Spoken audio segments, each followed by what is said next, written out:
اسلام آباد high court کے 6 ججز کی جانب سے سپریم جوڈیشل کونسل کو خط لکھا گیا کہ ایجنسیاں مداخلت کرتی ہیں مقدمات کے اوپر، تو کیا کہیں گے کہ کیا ہونا چاہیے اب؟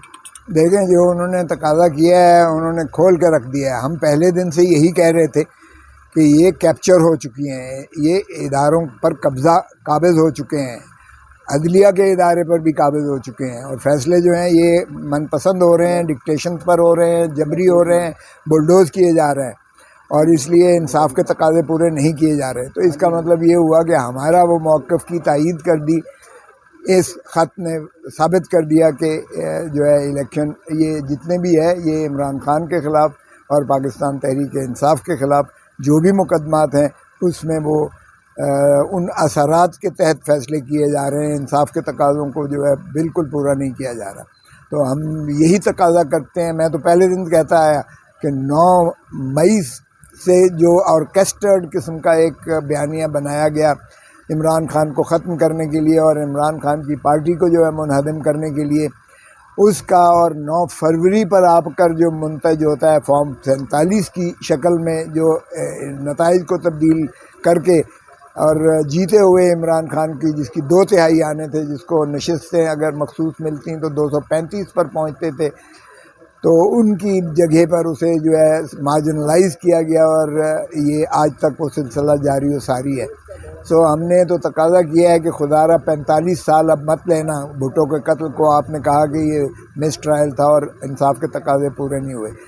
اب تو خود اسلام آباد ہائی کورٹ کے 6 ججوں نے جو ہے تقاضا کر دیا ہے سپریم جوڈیشل کونسل کے کہ اس پر جو ہے ایک ہائی پاورڈ کمیشن جو ہے بیٹھے اور وہ ان کے جو ہے یہ طرز عمل کو اور ان کی مداخلت کو اور ہمارے جو ہے آگے سے کس طرح رسپانس ہونا چاہیے، کیونکہ ہم نے حلف اٹھایا ہوا ہے عوام کے بنیادی حقوق کے تحفظ کا اور آئین کی پاسداری کا، اور ہم اپنے بنیادی حقوق اور آئین کی پاسداری کا کما حق وہ نہیں کر سکتے اگر اس طرح سے مداخلت ایگزیکٹو اور اسٹیبلشمنٹ کرتی ہے۔ اور پھر وہ اتنے خوفناک اور ہولناک قسم کے انکشافات ہیں کہ ججز کے بیڈ روموں میں، گھروں کے اندر کیمرے لگے ہوئے ہیں، اور آوازیں ہی نہیں، صرف ان کی جو ہے پردہ داری بھی مجروح کی جا رہی ہے، اور نہ صرف یہ ان کے ہراساں کیا جا رہا ہے جو ججز کو انٹیمیڈیٹ کرنے کے لیے، اور ان کے برادر نسبتی کو جو اٹھایا گیا تو الیکٹرک شاک، بجلی کے جھٹکے اس کو جو ہے دے کر ٹارچر کیا گیا ہے۔ اور انہوں نے لکھا ہے کہ ایک جج صاحب جس نے ہمیں شکایت کی، اس کو الٹا بجائے اس کے کہ OSD بنا کر اور اس کو ریپیٹریٹ کر دیا گیا۔ تو ماتحت عدلیہ تو بالکل ہی وہ غلامی کرتی ہوئی نظر آ رہی ہے، چاہے وہ اکاؤنٹیبلٹی کورٹ ہو، کیونکہ محمد بشیر نے بار بار کہا کہ مجھے جو ہے صحت اجازت نہیں دیتی ہے میری لیو پریپریٹری ٹو ریٹائرمنٹ منظور کی جائے، لیکن اس وقت تک اسے مخلصی نہیں دی گئی جب تک اس نے 14 سال پوری سزا نہیں کی ہے اور القادر کی درخواستیں خارج نہیں کی ہیں۔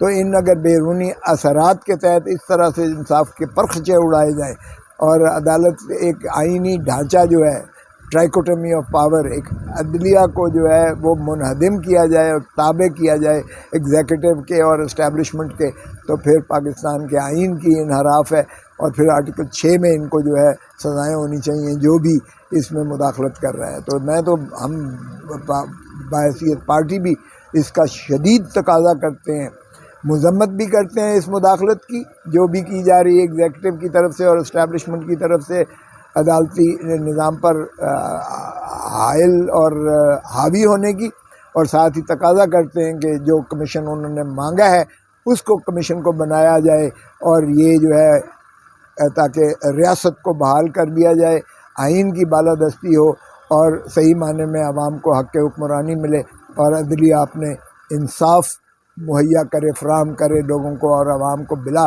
تشخیص و تمیز، بلا کسی خوف و خطر کے، اور بجائے اس کے کتابیں ہو ایگزیکٹو کے اور اسٹیبلشمنٹ کے۔ سر، یہ جو ججز کی جانب سے ایلیگیشن لگائے گئے ہیں، یہ 2023 کے ایلیگیشن سے چیف جسٹس اس وقت عمر عطا بندیال صاحب تھے، اور چیف جسٹس جو اس وقت موجود ہیں قاضی فائز عیسیٰ صاحب سے بھی انہوں نے ملاقات کی، اعجاز الحسن سے، چیف جسٹس اسلام آباد ہائی کورٹ سے۔ اس کے علاوہ سپریم کورٹ نے ہی جسٹس شوکت عزیز صدیقی کے کیس کا فیصلہ دیا، لیکن اس فیصلے میں جو ان کے الزامات تھے اس کی تحقیقات کے لیے بھی کوئی حکم نہیں دیا گیا۔ تو کیا آپ سمجھتے ہیں کہ ان 6 ججز کے ایلیگیشن پر کوئی تحقیقات ہو سکتی ہیں؟ ہونی چاہیے، ہونی چاہیے. دیکھیں شوکت صدیقی صاحب کو بھی جو انصاف ملا وہ ریٹائرمنٹ کے بعد ملا, بحال نہیں وہ ہو سکے. وہ چیف جسٹس بننے جا رہے تھے, ان کو چیف جسٹس سے نہیں بنایا گیا, اور انہوں نے بانگ دہل اور واضح کہا کہ اس وقت کے D G I S I اور اسٹیبلشمنٹ نے اپنی من پسند بینچز بنواتے تھے اور من پسند فیصلوں کی خواہش کرتے تھے, اور اس کے انکار پر اس کو نکلوا دیا الٹا, بجائے اس کے کہ اس کی جو ہے اس پر کوئی کارروائی کی جاتی ان کے خلاف جنہوں نے مداخلت کی. تو اس لیے اب بھی یہی کہتے ہیں کہ وہ سلسلہ جاری و ساری ہے, وہ بند نہیں ہوا. یہی بات یہ ان ججز نے بھی لکھ کے بھیجی ہے. تو میں توقع کرتا ہوں اور تقاضا کرتا ہوں, آپ دیکھیں ابھی تو اور ہائی کورٹ سے بھی اسی طرح کی آوازیں آئیں گی, اسی طرح کی آوازیں آئیں گی. یہ کیپچر صرف اسلام آباد ہائی کورٹ میں نہیں ہوا یا اسلام آباد ٹیریٹری میں نہیں ہوا, یہ پنجاب میں بھی ہوا ہے, یہ کے پی کے میں بھی ہوا ہے, یہ جو ہے سندھ میں بھی ہوا ہے, بلوچستان میں بھی ہوا ہے. یہ 9 مئی کے شاخسانے کے تلے ساری بنیادی حقوق اور آزادی سلب کر کے جو پی ٹی آئی کے خلاف یلغار ماری گئی ہے, 10,000 لوگوں کو اندر کیا گیا اور سارے قیادت کو جو ہے دھکا دے کر پھینکا گیا, اور پھر جو ہے 2 پارٹیاں اس میں سے بنائی گئیں. آئی پی پی کا کیا حشر ہوا, ترین نے مستعفی ہوا, 8 فروری کے نیچے دفن ہو گیا. اور خٹک کا کیا حشر ہوا کے پی کے میں, خٹک نے آخر 8 فروری کے شاخسانے میں اس نے بھی اپنا مستعفی ہو کے ریٹائرمنٹ لے لی سیاست سے. جو بھی غداری کیا ہے عوام کے ساتھ اور عمران خان کے ساتھ, ان کا عوام نے حشر کیا ہے, نشر کیا ہے اس طرح. سو میں سمجھتا ہوں کہ باقی صوبوں میں بھی اسی طرح کی ریپریشن جاری ہے. تو پاکستان کو خدارہ 25 کروڑ عوام کا سب سے بڑا دنیا کا جیل خانہ مت بنا دیں کہ لوگ سانس لینا بھی جو ہے وہ ان کا جینا بھی حرام ہو اور سانس لینا بھی مشکل ہو اور دشوار ہو. تو اس لیے اگر آئین کی بالادستی ہے تو پھر بنیادی حقوق کی بھی پاسداری کرنی چاہیے اور عوام کو مقتدر کرنا چاہیے. ان کا حق حکمرانی ہے. کسی سروس کو کیونکہ باقی عدلیہ ہو یا افواج پاکستان ہو, یہ سروسز ہیں, یہ ادارے نہیں ہیں. ادارہ صرف پارلیمان ہے جو عوام پر محیط ہے, اور عوام ہی کو حق حکمرانی ہے, اور تابعداری آرٹیکل 5 کے تحت عوام کے ساتھ اور وفاداری آئین کے ساتھ ہونی چاہیے. سو اس لیے جو لوگ پاکستان کے جو ہے عوام کے خون پسینے کی کمائی کے پیسوں کے ٹیکسز سے تنخواہیں لیتے ہیں اور مراعات لیتے ہیں, انہیں کوئی حق نہیں ہے کہ وہ عوام پر اور ملک پر حکمرانی کریں اور عوام کو غلام بنا کے عوام کا ہی گلا دبائیں اور عوام کے مینڈیٹ کو ڈاکہ مار کے چوری کریں. سر, عدلیہ پر اس طرح کے سنگین الزامات آج عدلیہ لگا رہی ہے ایجنسیوں کے اوپر.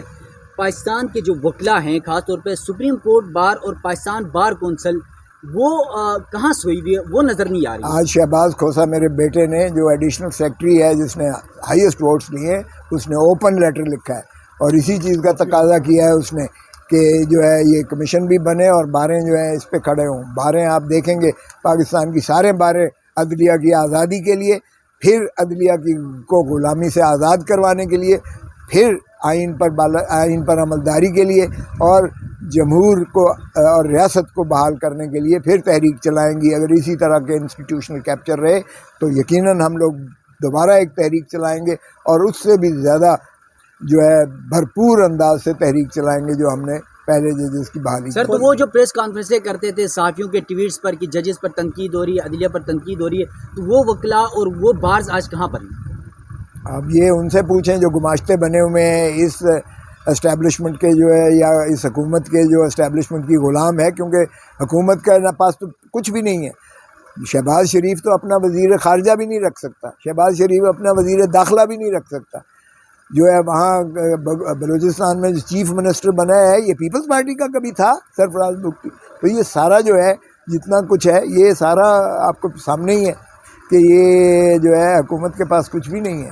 اس لیے جو بھی کر رہا ہے حکمرانی بھی اسی طرح کر رہا ہے جس طرح عدلیہ پر قبضہ ہے. کھوسہ صاحب, آخری سوال کا جواب دیجیے گا. یہ بتائیے گا کہ نون لیگ کی جانب سے یہ جو ہے رد عمل سامنے آیا کہ یہ پی ٹی آئی کے کہنے پر اور ان کی ماں کے اوپر جو ہے یہ سارا کچھ کیا گیا ہے, تو اس کے اوپر آپ کیا رد عمل دینا چاہیں گے؟ یہ جو ججز نے جو لیٹرز لکھے اور اس میں ریلیف یہ بھی الزام لگایا گیا کہ جب وہ ریلیف لینے کے لیے جاتے تھے تو اس وقت نون لیگ کو ریلیف نہیں دیا جاتا تھا اور پاکستان تحریک انصاف کو دھڑ دھڑ ریلیف دیا جا رہا تھا, اور صرف ایک فیصلے کے اوپر جو ہے تمام ججز نے ذکر کیا. یہ بھی کہا گیا, آپ اس بارے میں کیا کہیں گے؟ او بھائی, اگر اس وقت غلامی کرتے تھے وہ بھی غلط تھا. اگر اب غلامی کوئی کرتا ہے اور انصاف کے تقاضوں کو پورا نہیں کرتا تو یہ 2 wrongs will not do 1 right. کس نے کہا ہے؟ باضمیر بنے ان کو آئین میں اتنی مراعات دی ہوئی ہیں، ان کا حق ہے آئین اور قانون کے مطابق فیصلے کریں. تو اس لیے میں نہیں سمجھتا کہ جو ہے یہ تنقید برجا ہے، لیکن اصل چیز یہ دیکھیں کہ انہوں نے کیا لکھا ہے اور کیا اس میں صداقت ہے کہ نہیں ہے. جب شوکت عزیزی کا فیصلہ سپریم کورٹ خود دے رہی ہے کہ ان کو غلط نکالا گیا، تو پھر جس ایجنسیز نے جو مداخلت کی تھی ان کے خلاف کیوں نہیں کارروائی کرتے؟ کریں نا. یہ سپریم کورٹ یہ صاحب ادھر ساتھ پہ آ جائیں. نہیں منطقی نتیجے پر پہنچائے نا اسے. صاحب یہ بتائیے گا کہ آپ یہ کہہ رہے ہیں کہ دونوں سائڈوں پہ اگر جو ہے وہ انصاف کی فراہمی نہیں ہوئی تو غلط ہے. اس کا مطلب یہ ہے کہ پاکستان تحریک انصاف کے دور میں بھی جو ریلیف کیا گیا وہ بھی او بھائی جب کہ پاکستان کی تاریخ اٹھا لو، یہ مولوی تمیز الدین کے کیس سے انہوں نے جو غیرت کا ثبوت دیا ہے، پاکستان نہ ٹوٹتا اگر یہ انصاف کرتے صحیح معنی میں اور عوام کو ان کا بنیادی حقوق دیتے اور آئین کی پاسداری کرتے. ان کے فیصلے ہیں جس وجہ سے یہ باتیں آئی ہیں. ان کا فیصلہ تھا سمبل لینے کا، جو آج پاکستان کا ملک، پاکستان کی عوام اس کو بھگت رہے ہیں. اور خدا را فیصلے تو صحیح کرو، آئین کے مطابق کرو، قانون کے مطابق کرو اور عوام کی خوشحالی پر کرو. وہ کوئی بھی فیصلہ کسی دور کا بھی ہو، میں جسٹیفائی نہیں کر رہا ہوں کہ پی ٹی آئی کے دور میں صحیح ہوتے تھے یا اب صحیح ہو رہے ہیں. نہ پہلے کبھی صحیح ہوئے تھے نہ اب صحیح ہوئے ہیں. 45 سال کے بعد بھائی 45 سال کے بعد اگر یہ کہتے ہیں کہ بھٹو کا فیصلہ غلط تھا تو خدا کا خوف کریں. اور اگر مولوی تمیز الدین کا کیس اب کہتے ہیں یہ 70 سال پہلے کا فیصلہ غلط تھا جس سے ملک 2 لخت ہوا، تو کیوں ایسے فیصلے کرتے ہو بھائی؟ خدا کا خوف کرو.